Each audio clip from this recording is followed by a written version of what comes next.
Hi guys, welcome to legal edge after college. मैं हूं प्रियंका और एज आई प्रॉमिस्ड आज से हम नई सीरीज शुरू कर रहे हैं जहां मैं टॉपिक वाइज एनालिसिस आपके साथ करूंगी कि आपको उस पर्टिकुलर सब्जेक्ट को कैसे अप्रोच करना है, उस सब्जेक्ट में से क्या पूछा जाएगा, किस तरह के क्वेश्चंस पूछे गए हैं और आपको क्या ऐसा रेलेवेंट है जो पढ़ने की जरूरत है to clear UGC NET and not just UGC NET but to crack JRF in one attempt। ठीक है, तो आज का जो वीडियो मैं आपके पास सामने लेकर आई हूँ वो है यूजीसी नेट के पहले यूनिट यानी कि कॉन्स्टिट्यूशनल लॉ के ऊपर।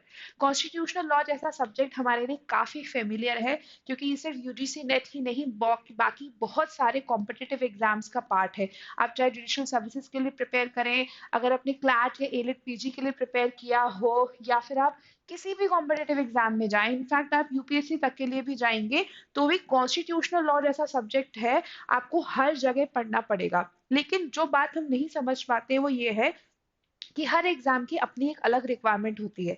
जिस एस्पेक्ट से आप यूपीएससी में लक्ष्मीकांत पढ़ेंगे, आप उसी एस्पेक्ट से शायद एमपी जैन नहीं पढ़ेंगे जब आप जुडिशरी के लिए प्रिपेयर कर रहे हैं, राइट? तो उसी तरीके से यूजीसी नेट का कॉन्स्टिट्यूशनल लॉ एक अलग अप्रोच मांगता है। वो अप्रोच क्या होनी चाहिए वो हम आज के सेशन में डिस्कस करेंगे। तो सबसे पहले हम ये देखते हैं कि किस तरह के क्वेश्चंस जो है वो पूछे जाते हैं यूजीसी नेट में। तो after analysing at least 5 to 10 years of question of UGC NET, we have come to a conclusion कि UGC NET या तो आपसे एप्लीकेशन बेस्ड क्वेश्चन पूछता है जो कि हार्डली होते हैं, रेयरली कभी पूछे जाते हैं, बट पूछ सकता है, तो उसके लिए ऐसा नहीं कि इम्पॉसिबिलिटी है।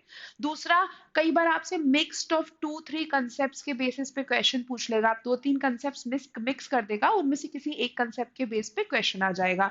तीसरा, डायरेक्ट आर्टिकल नंबर आपसे पूछा जा सकता है। चौथा, लैंडमार्क केसेस यूजीसी नेट के फेवरेट है और ये केसेस जो है वो हर बार क्रोनोलॉजिकल ऑर्डर में पूछता है। कई बार मैच द फॉलोइंग दे देगा आपसे और उनको मैच करने के लिए बोला। सो फॉर एन एग्जांपल, अगर प्रिवेसी है तो फिर प्रिवेसी से रिलेटेड जितने भी केसेस है, खड़क सिंह हो गया, आपका पुट्टा स्वामी हो गया, तो कई बार आपसे क्रोनोलॉजी में पूछेगा कि इसे क्रोनोलॉजी में बताइए कि राइट टू प्रिवेसी कैसे निकल कर आया। ठीक है, कहीं भी किसी आर्टिकल में अगर इंपॉर्टेंट पावर्स दिए हो, चाहे वो प्रेसिडेंट की हो, चाहे वो एक जुडिशरी की हो, वो इंपॉर्टेंट पावर्स आपसे पूछ ली जा सकती है। तो इस तरह के क्वेश्चन जो है यूजीसी नेट में एक्सपेक्ट किए जाते हैं। अगर क्वेश्चंस का एनालिसिस करके देखें तो अब हम डिफाइन करेंगे कि आपको किस तरीके से यूजीसी नेट में कॉन्स्टिट्यूशनल लॉ को अप्रोच करना चाहिए so that you get excel in this particular section. और ये सेक्शन सबसे ज्यादा इंपॉर्टेंट इसलिए क्योंकि मिनिमम 11 से 12 और मैक्सिमम 20 से 22 क्वेश्चन आपके कॉन्स्टिट्यूशनल लॉ से पूछे जाते हैं। इसलिए ये सेक्शन जो है सबसे दी मोस्ट इंपॉर्टेंट सेक्शन हो जाता है यूजीसी नेट के लॉ का। ठीक है, so the first thing you should do is analyze the previous year paper। previous year paper के एनालिसिस से ही आपको समझ में आएगा कि किस तरह के क्वेश्चंस पूछे जाते हैं। अभी वैसे मैंने आपको बता दिया है, लेकिन कई बार जब हम खुद एनालाइज करते हैं ना तो हम बेटर तरीके से उस सब्जेक्ट को अप्रोच कर सकते हैं। so the first thing you do is analyze the question paper। second thing is make a list of important and most important topic। ये सब्जेक्ट जो है, ये टॉपिक जो है वो इंपॉर्टेंट है और ये टॉपिक जो है वो दी मोस्ट इंपॉर्टेंट टॉपिक है। जैसे आपके landmark cases are the most important topics, but अगर यही बात करूं आपकी फंडामेंटल ड्यूटीज, तो fundamental duties are important but landmark cases are the most important. तो prioritise your list, make a list of most important topic, make a list of important topic and make a list of less important topic. तो आपको ये पता पड़ जाएगा कि आपको पहले कौन सा टॉपिक जो है वो खत्म करना है। ठीक है, उसके बाद नोट्स मेकिंग, जो कॉन्स्टिट्यूशन में सेल्फ नोट सबसे इंपॉर्टेंट चीज होती है। लेकिन चूंकि एग्जाम आपका जनवरी में ही है तो मेरी आपसे ये एडवाइस रहेगी कि आप जो है वन लाइनर नोट्स में जाइए। ठीक है, अब ज्यादा डेप्थ में नोट्स नहीं बनाइए, make it one liner notes. इस वन लाइनर नोट्स में आप उसको वही क्या कहते हैं, हाईलाइट कर सकते हैं, वही उसको बोल्ड कर सकते हैं अगर आप टाइप करके नोट्स बना रहे हैं। लेकिन ये नोट्स जो है वो लिमिटेड रिसोर्स से बनाना, अपने रिसोर्सेज को ज्यादा एक्सपांड मत कर देना, अदरवाइज सारा टाइम कॉन्स्टिट्यूशन प्रिपेयर करने में ही लग जाएगा। आज मैंने आपसे शायद रिसेंटली ही बात करी है कल के वीडियो में, जहां मैंने आपसे डिस्कस किया है कि किस तरह के रिसोर्सेज आप प्रेफर कर सकते हैं। तो कॉन्स्टिट्यूशनल लॉ में I won't suggest you go for a bulky और लेंदी बुक, लेकिन आप अगर आप बेयर एक्ट रखते हैं, साथ साथ अगर आप एक प्रैक्टिस के लिए कोई बुक रेफर करते हैं या कोई कंपेंडियम भी रेफर करते हैं, तो that will be more than sufficient. Personally I always choose Laxmikanth for UPSC, क्योंकि उसमें पॉइंट वाइज नोट्स दिए हैं, टू बहुत प्रिसाइज नोट्स हैं जो आप डायरेक्टली अप्रोच कर सकते हैं जिन जिन टॉपिक्स को आपको पढ़ने की जरूरत है। तो वो कॉम्पिटेटिव एग्जाम के एस्पेक्ट से ही बनाई गई है। तो Laxmikanth is my the most favourite book, लेकिन अगर आप चाहें तो उसके अलावा कुछ और भी रेफर कर सकते हैं। ठीक है, वन लाइनर आपने नोट्स बना लिए। नाउ द सेकंड पार्ट जो आपका आता है वो है आपका रिवीजन। क्यों मैंने आपको वन लाइनर नोट्स बनाने के लिए कहा? क्योंकि इससे आपका रिवीजन इजी हो जाता है, आप रिवीजन को जल्दी ही खत्म कर सकते हैं। ठीक है, रिवीजन करने के बाद जो नेक्स्ट चीज आपकी इंपॉर्टेंट हो जाती है वो हो जाती है आपका प्रैक्टिस करना। आप प्रैक्टिस कहाँ से करेंगे? तो सबसे पहली चीज जिससे आप प्रैक्टिस करते हैं वो होते हैं आपके previous year question papers. Previous year question papers बहुत ज्यादा हेल्पफुल होते हैं, क्योंकि यूजीसी नेट में कई बार क्वेश्चन रिपीट कर जाते हैं। So previous year question paper को हम स्किप नहीं कर सकते। Once you are done practising from previous year question paper, आप कोई और मटेरियल भी यूज कर सकते हैं। As I discuss in the last video, आप कोई एलएलएम प्रिपरेशन की बुक आती है एके जैन की यूनिवर्सल की, वो भी रेफर कर सकते हैं। आप जुडिशियल सर्विसेज के लिए जो क्वेश्चन बैंक आती है, आप वो भी रेफर कर सकते हैं। You can practise it from anywhere you want, but once you finish your previous year papers उसके बाद। ठीक है, नाउ प्रीवियस आप प्रैक्टिस कर लें, उसके बाद जो बचता है वो है बेयर एक्ट के इंडेक्स से रीड एंड रिवाइज करना। क्योंकि कई बार डायरेक्टली आर्टिकल्स नंबर आ जाते हैं, कई बार डायरेक्टली पार्ट पूछ लिया जाता है। तो अगर ये आपको पता है तो वो आपके लिए लास्ट मोमेंट पे काफी ज्यादा हेल्प करेगा, अगर आप इंडेक्स में से रीड एंड रिवाइज कर रहे हो। ठीक है, प्रिपरेशन करते वक्त एक चीज ध्यान रखना, जब वन लाइनर नोट्स बना रहे हो ना, तो जैसे किसी नोटबुक के आगे तुमने वन लाइनर नोट्स बनाया, तो नोटबुक के पीछे बैकवर्ड से लिस्ट ऑफ जजमेंट्स बनाना शुरू कर देना।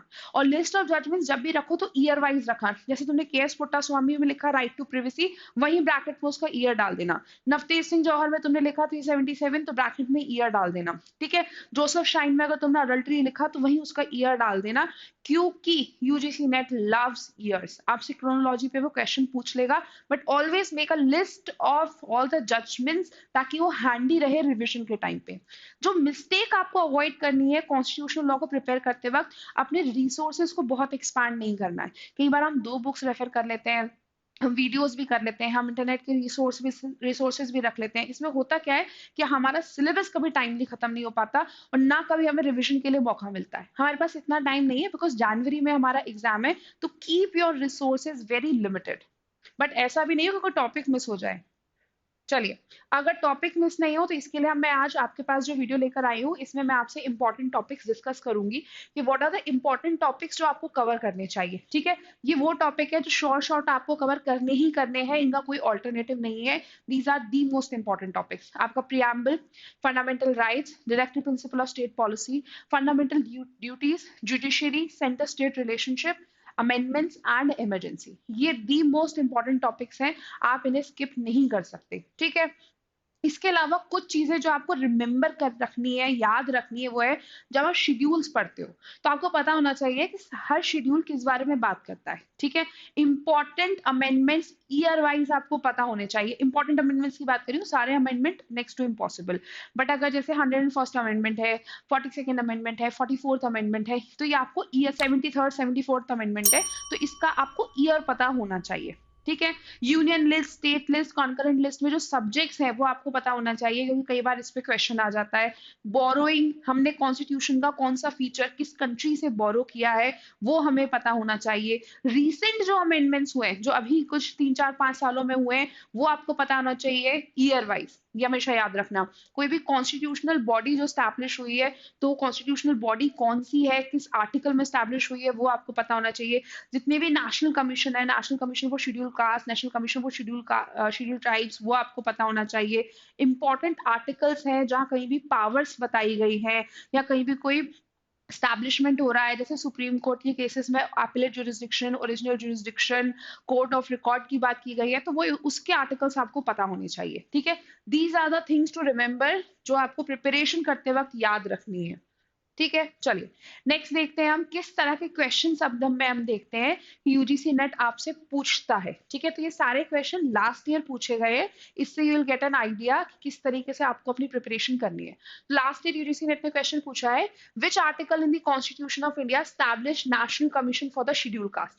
अभी मैंने आपको बताया आपको कमीशन भी करने हैं और आर्टिकल नंबर भी करने हैं, तो कोई भी ऐसा आर्टिकल जो कोई कॉन्स्टिट्यूशनल बॉडी स्टैब्लिश कर रहा हो, नेशनल कमीशन स्टैब्लिश कर रहा हो, जहाँ पावर्स डिस्कस्ड हो, जहाँ पे कोई कॉम्पोजिशन डिस्कस्ड हो, सुप्रीम कोर्ट की जुरिस्डिक्शन डिस्कस्ड हो, these are the most important articles. उन्होंने नेशनल कमीशन पे, national commission for schedule caste में सीधा आर्टिकल नंबर पूछ लिया। ऑप्शंस आपके article 335, article 338, article 341 and article 342A।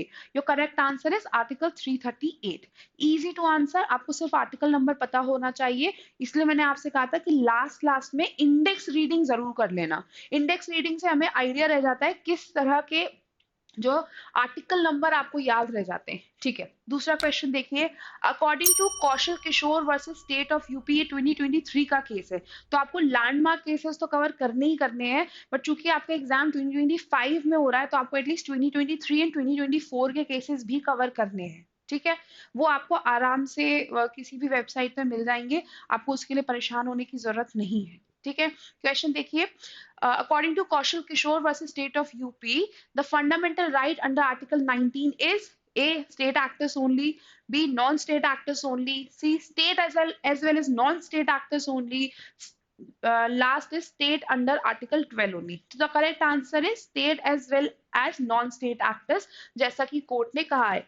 Easy to attempt, case में काफी फेमस था तो ये डिफिकल्ट नहीं है। देखिए, preamble of the Constitution of India, ठीक है, can be amended, cannot be amended, can be amended only by the Supreme Court, cannot be amended because it is part of the basic feature of the Constitution। तो ये हम सबको पता है, क्योंकि क्योंकि एक्चुअली प्रियम्बल का अमेंडमेंट हो चुका है। 42nd अमेंडमेंट में आपका प्रियम्बल अमेंडमेंट अमेंड किया गया था, कुछ वर्ड्स इंसर्ट किए गए थे, आपको वर्ड्स पता होना चाहिए क्योंकि आपको प्रियम्बल पता होना चाहिए। Sovereign, socialist, secular, democratic, Republic, इसमें से कौन सा वर्ड ऐड किया गया था।